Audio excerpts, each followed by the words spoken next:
кийин да о бүрчөктө отуруп алып өзүңөрчө бирдекелерди сүйлөп, буякта бирдекелерди сүйлөп, угалы. Бирикпейбиби? Качанга жүрөбүз ушак кул? 5 адам bir uyum bol, bir peş atalып басып алат кесин, 2000 сом акча берип койсо болду, кетет кесин, мен мындача уюм кылдым деп. Давай биригели. Башыбызды канжыгага коелу. Кыргыз качан алкаш болду? Кыргыз качан бомуш болду? Кыргыз качан акча сурады? Кыргыз аттын жолда, кылычтын бизде жан берип жүргөн кыргызбыз. Же бардым шестерке болуп калгансың. Же бардыгыбыз эле шаар үчүн шестерке болуп калганбызбы, ар кимге кызмат кылып. Кыргыз эли мүңкүрөп калды, баш көтөрө албай калды. Мына Ылнар эжебиз айткандай, бу жерде Алмакан эжебиз бар. Эркектер калбай калса, биз аялдар чыгалы дегенден биз 7 дубанда түрө кыдырып келдик. Бардыгынан жерлеринде кен баатырлар, жерлеринде кармашып атат. Эсен бысы менен да, тиягы менен да, биягы менен да. Еврейлердин, жөөттөрдүн, башкалардын программасынын кереги жок. Бизге сиңбейт экен, эң туура айтылды.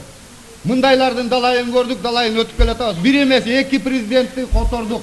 Эмне майдан чыкты. Мына 3-чүсү кетти да эмнени бизге таштап кетти. Баарыбыз жон терибиз менен билип турабыз дагы эми кайта дагы бир кайта мыйзамдарды, мөңгүлөрдү, башка нерселерди айтасыңар. Жыйынтык кылып, улуттук улуу жыйындын ошону бийликке алып барып тапшыруу же болбосо андан да эң жакшысы биз бүгүнкү күнү биздин президентибиз Сооронбай Шариповичти эле чакырабыз дегенбиз, бир эле конок болот. Эмне себептен?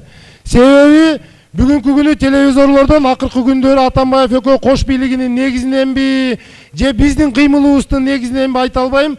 Сооронбай Шарипович мени эл шайлаган, мени эл шайлаган, мени эл шайлаган деп туруп 3 жолку конференциясында кайталап атат.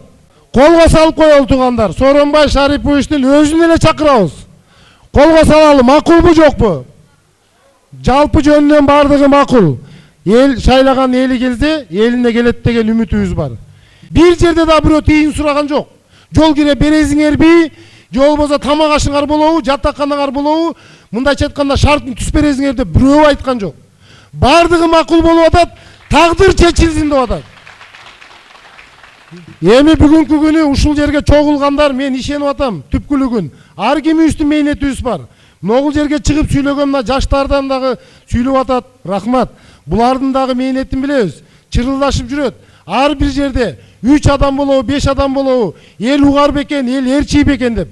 Элибиз бүгүнкү күнү бийликтен бешбетер айылда жатып, келсин ошолор дегенге дагы көнүп бүттүк.